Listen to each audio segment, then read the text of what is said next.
Olá, você acompanha agora comigo uma entrevista especial sobre gestão de frotas e como a internet das coisas e as novas tecnologias podem gerar economia e segurança aos empreendedores. Eu sou Camila Xavier e te convido a ficar comigo pela próxima meia hora.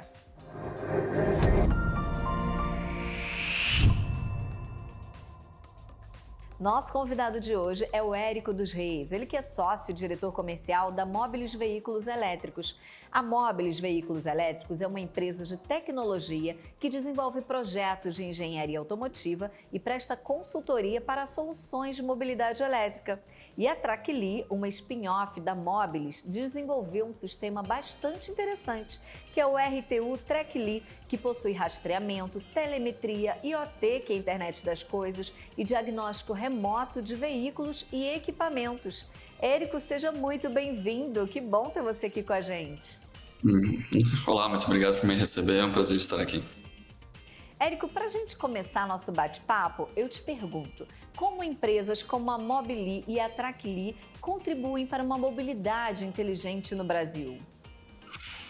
A gente sempre começa contando um pouco da história, como as duas empresas nasceram, né? Então, a Mobilis, ela nasceu em 2016, né, oficialmente, e ela já nasceu com uma inteligência embarcada, IoT, dentro do próprio veículo. Isso já era um diferencial em 2016, né? Um grande diferencial. Isso trouxe a oportunidade para que a Trackly nascesse como uma spin-off, como você comentou, para atender outras soluções no mercado. Desde 2018 a gente notou que existia um gap entre as soluções que são providas no mercado e o que a gente poderia já trazer. Então, a Trackly nasceu em 2018, em 2019 oficialmente a gente teve nosso primeiro grande cliente, que é um terminal portuário aqui do sul do Brasil, onde a gente já no primeiro ano já ajudou eles a reduzir os gastos com manutenção ao redor de 10%. Recentemente, eles já tiveram um outro gatilho muito grande aí na redução do consumo de diesel, que ajuda também nas metas de ESG, e demonstrando que essa parceria foi muito boa. Além disso, desde 2019, né, graças a esse grande cliente, a gente teve a oportunidade de expandir no mercado, trazer mais inteligência para ativos que outrora não possuíam inteligência. Logo mais a gente conversa sobre isso, mas existe uma grande diferença entre telemetria e rastreamento. E um grande ponto que recentemente a gente atingiu foi com a Tower Mobilis, que é uma outra spin-off do grupo, onde a gente conseguiu embarcar em carrinhos de golfe, telemetria, inteligência embarcada, algo inédito no segmento no Brasil, para trazer inteligência, tanto na gestão da frota desses carrinhos de golfe, como também para o usuário final, que é um golfista, que quer saber como que aquele veículo está sendo carregado, de que maneira, se, por exemplo, o caseiro atendeu as ordens dele, em qual localidade que ele está no campo de golfe, se ele esqueceu onde ficou o carrinho, algo bem inédito nesse tipo de mercado. Então, a gente traz soluções bem amplas, a gente é relativamente flexível, mas também escalável, em diferentes segmentos no Brasil. Então, a gente já está há algum tempo no mercado e já trazendo diferenciais para o mercado brasileiro. Nossa, muito bacana, Érico.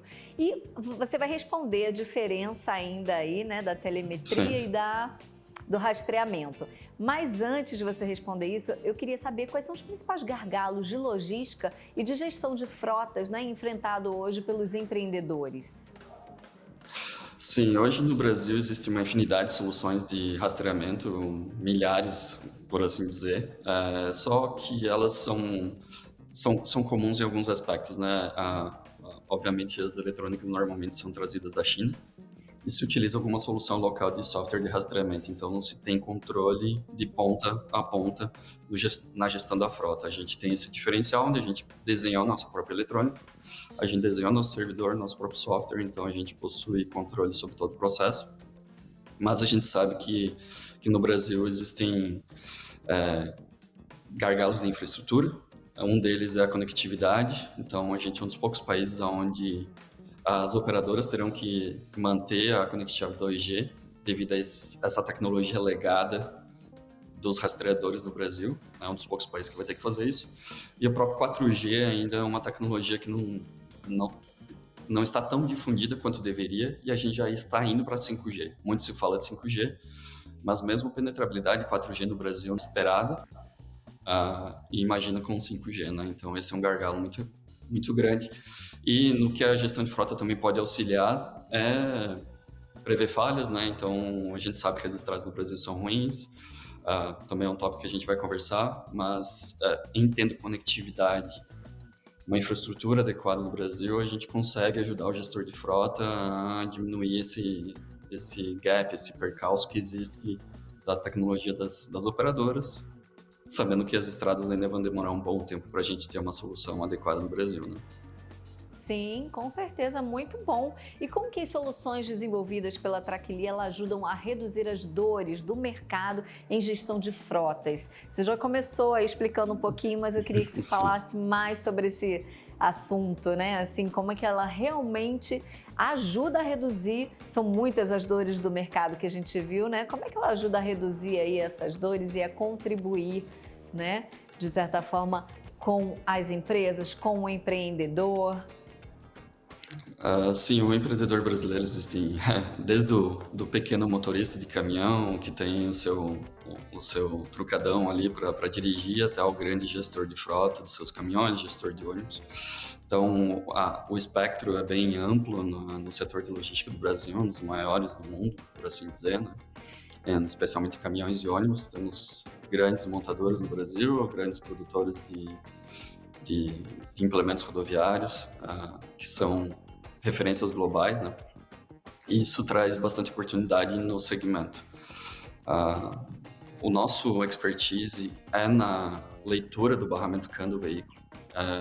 Existe uma comunicação padrão em todo veículo, seja combustão, seja veículo elétrico, que a gente faz a conexão na porta OBD daquele veículo, a gente consegue fazer a extração de dados. Existem alguns padrões que devem ser seguidos, algumas normativas automotivas que a gente segue para poder ter êxito nessa medição. Então, a gente analisa esses dados, junto com o gestor de frota, apresenta esses dados no nosso modo de engenharia, que é um diferencial no mercado, a gente tem uma visão bem de engenharia do veículo. Então, esse barramento CAN é muito rico. Algumas vezes, as próprias montadoras geram algumas dificuldades, de certa maneira, adequadas para eles, mas não adequados para a gente, então a gente tem que fazer um trabalho de engenharia muito forte, que a gente tem esse diferencial a nível nacional. Poucas empresas têm essa capacidade de entrar no veículo, fazer essa engenharia reversa, fazer as leituras, que a gente brinca até que é a matrix do veículo, né? São dados parecidos com o que mostra no filme, e os nossos engenheiros são muito capacitados para isso. Então a gente pega esse dado, apresenta, faz as leituras adequadas, mostra para o gestor de frota onde pode ser melhorado, onde que certos veículos possuem algumas diferenças com relação a outros veículos. Além disso, a gente pode, eventualmente, com essa base de dados bem rica, trazer uma inteligência artificial, um machine learning, para poder ter uma análise antecipada daqueles dados. E, obviamente, estar conectado com o ERP desse cliente, que hoje em dia é algo básico, estar conectado com o ERP de diferentes marcas, e trazer também uma interface amigável. Então, a gente tem tudo isso unido na nossa solução. Entendi. E, Érico, agora sim você vai explicar para a gente o que é telemetria e qual é a diferença da telemetria e da rastreabilidade. O rastreador é o que mais existe no mercado hoje em dia, diversas soluções estão presentes no mercado. Você instala um dispositivo muito simples, muito barato no veículo, e ele consegue determinar a geolocalização daquele veículo, daquele ativo, em qualquer lugar do Brasil, desde que exista a conectividade, que a gente já comentou, que é um dos percalços a nível nacional. Não possui capacidades muito além disso, se pode bloquear o veículo de maneira remota se existir alguma eventualidade de segurança, algum roubo, alguma tentativa de sequestro daquela carga. Já a telemetria, que é o que a gente na Traquili efetivamente faz, junto com a Mobles e a Tower Mobles, em cada um dos seus veículos, é a leitura dos dados do veículo, a comparação daquela rota através da roteirização com o que se estava planejado, através disso gerar relatórios, por que aquele motorista desviou da rota, por que ele gastou mais combustível, ou se existia uma oportunidade que aquele motorista não falou de reduzir o consumo. tanto de energia elétrica quanto de combustível, né, no caso dos veículos elétricos. A gente tem essa visão de engenharia, então nós sempre entramos com uma visão de engenharia para a gestão da frota, muita coleta de dados, é o ouro hoje em dia que todo mundo menciona, são os dados. E aí, sempre atendendo, obviamente, LGPD, a gente não sempre atende isso de maneira muito adequada. Então, com base nesses dados, a gente pode pegar como aquele motorista está dirigindo, de que maneira ele está dirigindo e poder ter uma adequada gestão da frota, gestão da manutenção desses veículos, né? Entendi. Esses dados coletados, então, são os clientes, né? É o perfil dos condutores, é isso? Exato. Ambos os dados são extraídos e até em veículos elétricos a maneira que eles são recarregados. Então, a gente tem basicamente 3 dashboards que a gente trabalha. Um é a visão geral do veículo, o outro é efetivamente como ele está sendo dirigido, a gente chama de driver behavior em inglês, que é o comportamento do motorista. Se ele está fazendo uma frenagem brusca, uma aceleração muito brusca. Isso é muito importante também na questão da implantação da frota de veículos elétricos. Um veículo elétrico ele pode ser dirigido, ele deve ser dirigido de uma maneira muito distinta de um veículo a combustão. Por exemplo, existe a frenagem regenerativa, que é algo que é como se fosse reduzir a marcha de um caminhão, que acaba só gerando calor, mas num caminhão elétrico isso gera carga que retorna à bateria, e isso aumenta um pouco a autonomia daquele veículo, diminui a necessidade de frenagem, diminui a manutenção, então é toda uma série de benefícios e a gente pode ajudar na educação desse motorista através da nossa análise de comportamento do motorista. Então é um dos nossos módulos. Bacana, o outro, Érico. Pode falar. Isso é bem interessante. Então, o modo de recarga também, que é um outro ponto bem interessante que a gente pode analisar onde que aquele veículo foi carregado. De maneira aproximada, não certificada ainda, a gente consegue determinar quanto foi a economia de CO2. Então, esse é um ponto que é bem interessante para empresas com foco em ESG. No veículo a combustão, você tem o consumo de diesel, você tem toda aquela contaminação, poluição do ar que é gerada, e com o veículo elétrico, na nossa base energética no Brasil é muito limpa e ela traz muitos benefícios nesse sentido. Então, com o modo de recarga, aonde que ele foi carregado, de que maneira que ele foi carregado, se aquele motorista deveria ter se atentado mais ao nível de carga do veículo, feito uma recarga antes, isso também entra na educação do motorista. Também é um dado que a gente coleta. Que bacana esse assunto, hein, Érico? Estou bastante surpresa, interessada aí em conhecer mais sobre a gestão de frotas. É bem interessante mesmo esse assunto. Mas agora a gente vai fazer uma pausa rápida na nossa conversa, porque a gente vai para um rápido intervalo. Você não saia daí, hein? Eu já volto.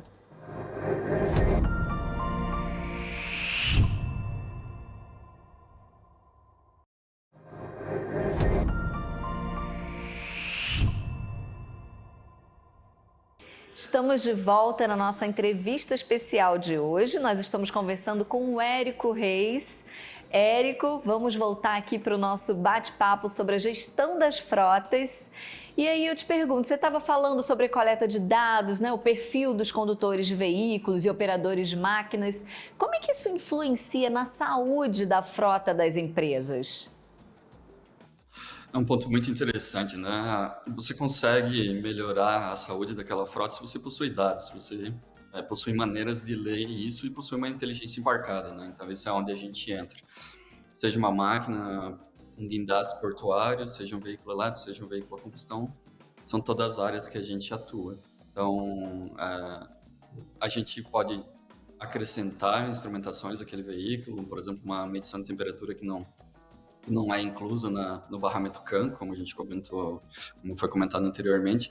Então, aquela temperatura de óleo que não está sendo medida naquele veículo pode gerar um desgaste no futuro? Pode. Então, a gente precisa de dados para analisar isso, precisa de histórico, ou mesmo uma retroalimentação do fabricante daquele equipamento. Então, a gente pode gerar alertas para o gestor de frota, a gente pode antecipar isso logo, a gente vai ter inteligência artificial embarcada nas nossas soluções, seja para gestão de frota ou de manutenção. Então, existe um certo modismo na questão de inteligência artificial ou machine learning, mas você precisa ter uma base de dados muito grande para poder ser assertivo, né? Então, a gente já está trabalhando nesse sentido. E ao invés de você trabalhar de maneira corretiva, que é algo que amplamente se utiliza no mercado, você pode trabalhar de maneira preditiva e com a ajuda da inteligência artificial isso acaba sendo muito mais rápido, muito mais assertivo do que costumava ser, né? Então, a aviação é um grande exemplo disso, né? De trabalhar com manutenção preditiva, mas não tanto em outros equipamentos, porque existe um custo para isso, né? Então, o caminho natural se está percorrendo agora. Mas a inteligência artificial vai ajudar também a reduzir custos, não vai? Com certeza. Então, seja na atuação mais assertiva, nessa manutenção, nessa gestão de frota, a gente não quer eliminar postos de trabalho, a gente quer que esses colaboradores, seja nossos, seja dos nossos clientes, eles trabalhem de maneira mais assertiva, mais efetiva com os ativos. Então, a inteligência artificial vem com esse propósito de facilitar a vida de todos. Obviamente, deve ser bem retroalimentada para que não se tenha falhas ao longo do percurso, mas a velocidade é o principal ganho.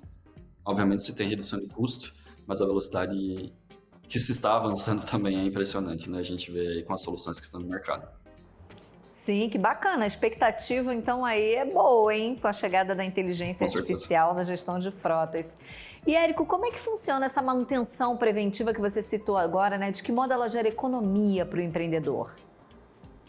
Certo. A preventiva, a gente trabalha analisando tanto as horas de trabalho quanto o odômetro dos veículos, né? Então, a gente pode trabalhar de maneira antecipada com o gestor para ele poder parar aquele ativo sem que afete a operação, tenha a sua manutenção adequada, não tenha nenhuma parada inadequada na preventiva e, obviamente, na preditiva, a gente prevenir ambos os cenários, né? Então, a gente pode trabalhar junto com o gestor para se ter uma melhor programação, prevenir uma falha antecipada, um prejuízo grandíssimo, por exemplo, uma falha no motor de um grande guindaste, por exemplo, isso pode ser algo que a gente já viu que pode ajudar o gestor nesse sentido.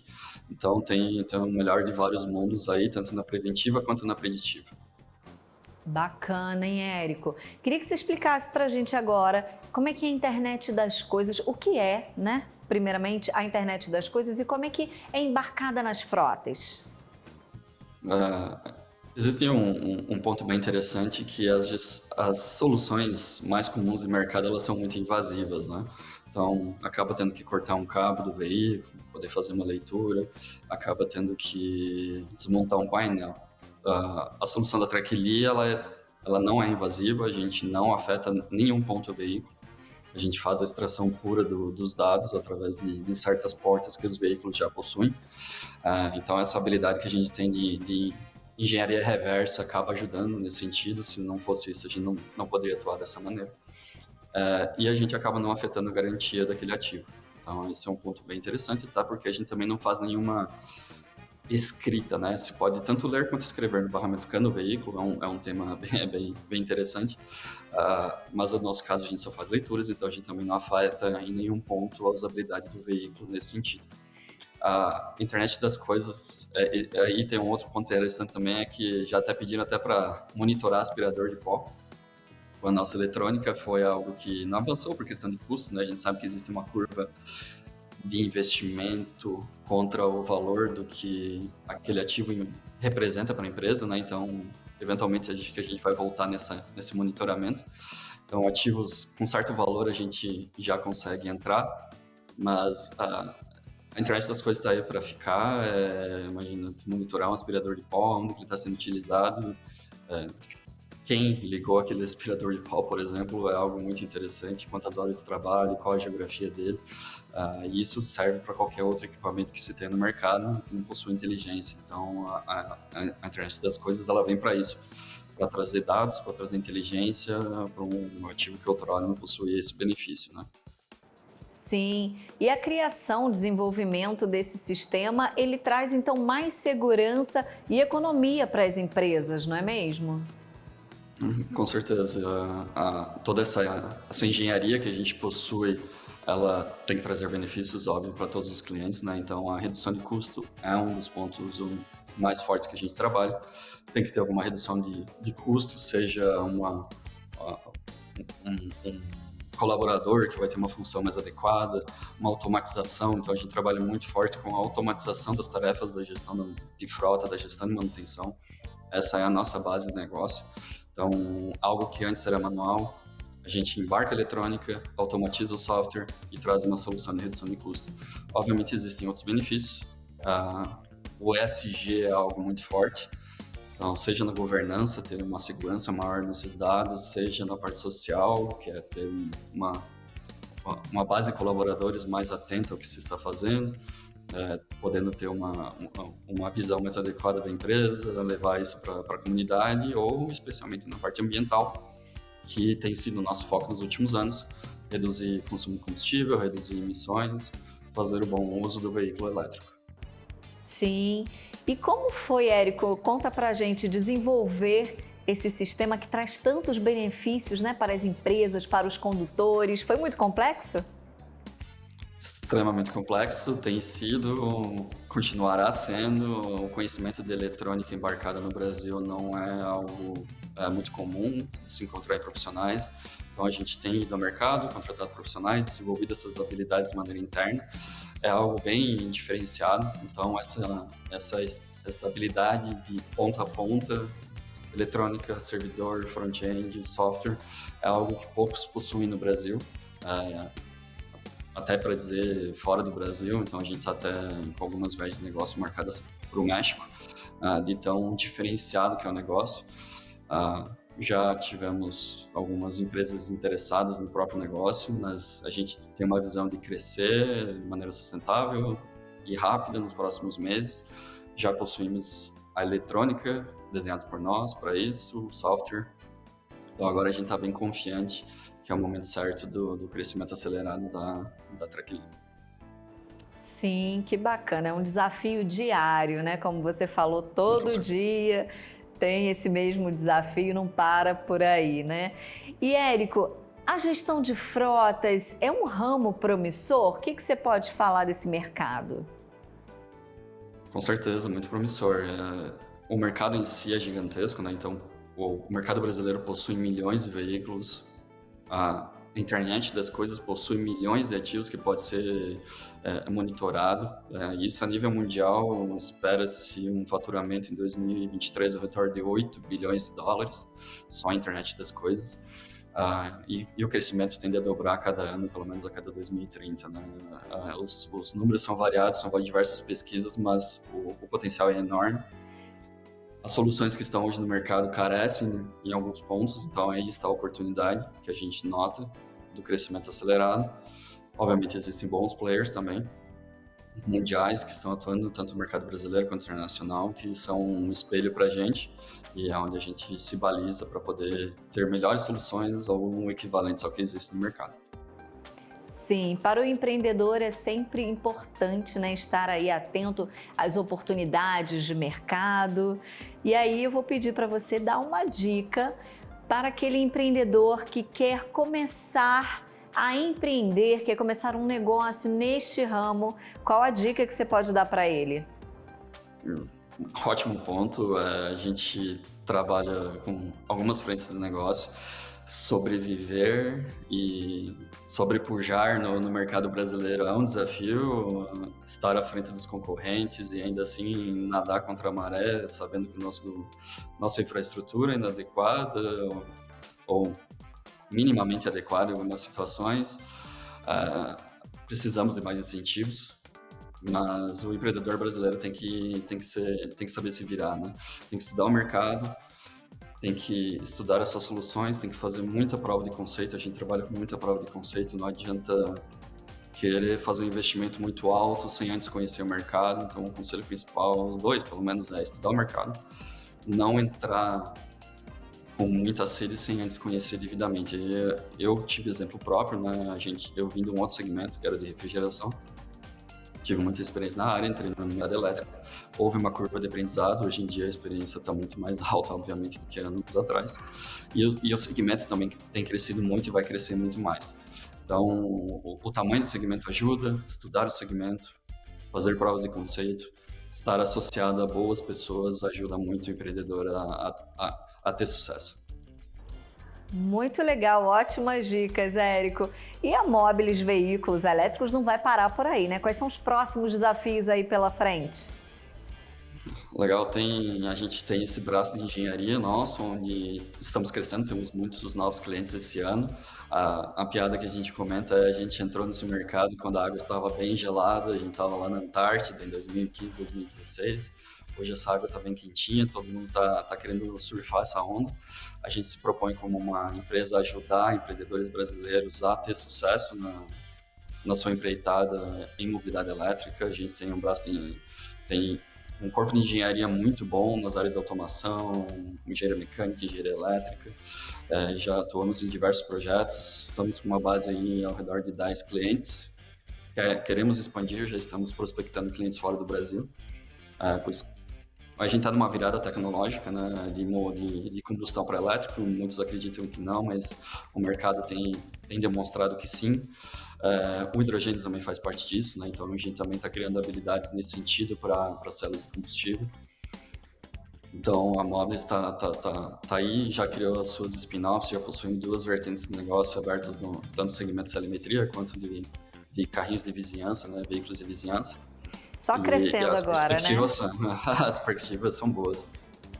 Muito bom! Eu conversei com o Érico dos Reis, sócio-diretor comercial da Mobilis Veículos Elétricos. A gente teve um papo super legal sobre gestão de veículos. Érico, muito obrigada, viu, por esse bate-papo. Muito obrigado por me ter aqui, só agradecimentos. Agradeço também a sua companhia, a sua audiência e te espero, olha, na próxima entrevista especial, viu? Porque aqui você já sabe, né? Assistir o Canal Empreender já é um bom negócio. Até a próxima!